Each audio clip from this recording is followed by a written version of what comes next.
മുസ്ലിം league നൽകിയ പരാതിയുടെ അടിസ്ഥാനത്തിൽ അപകീർത്തിപ്പെടുത്തൽ, അതേപോലെ തന്നെ പ്രകോപനം സൃഷ്ടിക്കൽ, വ്യാജരേഖ ചമക്കൽ തുടങ്ങിയ കുറ്റങ്ങൾ ചുമത്തിയിട്ടുണ്ട്.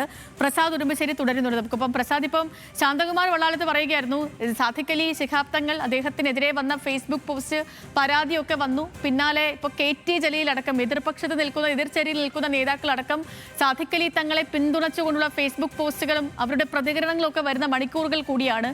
പോലീസ് നടപടിയിൽ എന്തെങ്കിലും പുതിയ അപ്ഡേറ്റ്സ് എന്തെങ്കിലും വന്നിട്ടുണ്ടോ പ്രസാദ്?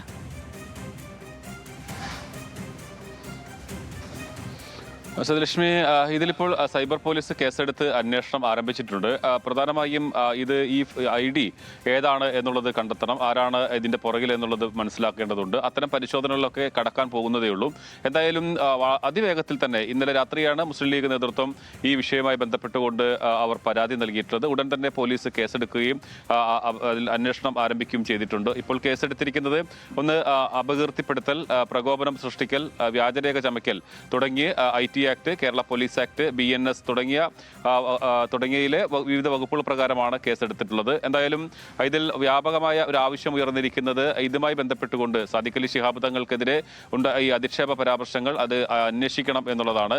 മുസ്ലിം ലീഗിലെ എല്ലാ നേതാക്കന്മാരും, PK കുഞ്ഞാലിക്കുട്ടി, അതോടൊപ്പം തന്നെ ജനറൽ സെക്രട്ടറി PM സലാം, മുസ്ലിം ലീഗിന്റെ മറ്റ് നേതാക്കന്മാർ, അതോടൊപ്പം ഇപ്പം KT ജലീലിനെ പോലെ ഇടതുപക്ഷത്ത് നിൽക്കുന്ന ആളുകൾ, അവരെല്ലാവരും ഒരേപോലെ തന്നെ ഇക്കാര്യത്തിൽ ആവശ്യപ്പെടുന്നുണ്ട്. മുസ്ലിം ലീഗ് പറയുന്നത് ഇതൊരു വ്യാജ ആരോപണമാണ്. അതുകൊണ്ട് തന്നെ ഞാൻ ലിങ്കിൽ കയറി നോക്കുവായിരുന്നു. ഫേസ്ബുക്ക് പോസ്റ്റ് ഇപ്പൊ അതിലില്ല അല്ലേ? പോസ്റ്റ് പിൻവലിച്ചു അല്ലേ? ആ പേജേ ഇല്ലാന്ന് തോന്നുന്നു. ആ പോസ്റ്റ് ഇപ്പോൾ ഇല്ല. അതൊരു പക്ഷേ സൈബർ പോലീസിന്റെ അന്വേഷണത്തിന്റെ ഭാഗമായി തൽക്കാലം അത് മാറ്റിയതാണോ അതല്ല ഇനി പിൻവലിച്ചതാണോ എന്നുള്ളതെല്ലാം വ്യക്തത വരാനുണ്ട്.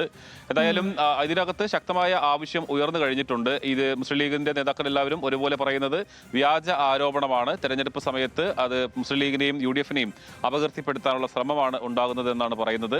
PK കുഞ്ഞാലിക്കുട്ടിയും PM സലാമും മുസ്ലിം ലീഗിന്റെ മറ്റ് നേതാക്കളും എല്ലാം തന്നെ ഒരുപോലെ ആവശ്യം ഉന്നയിച്ചിട്ടുണ്ട്. അവർ മാത്രമല്ല, ഇടതുപക്ഷത്ത് നിൽക്കുന്ന ആളുകളും. ഇപ്പോൾ KT ജലീലിലെ വളരെ വിശദമായ ഒരു കുറിപ്പാണ് അദ്ദേഹം എഴുതിയിട്ടുള്ളത്. ഇത് പൂർണ്ണമായും അന്വേഷിക്കേണ്ടതുണ്ട് എന്നുള്ളതാണ്. എന്തായാലും പോലീസ് പരാതി നൽകി അതിവേഗത്തിൽ തന്നെ കേസെടുക്കുകയും അന്വേഷണം നടത്തുകയും ചെയ്യുന്നുണ്ട്.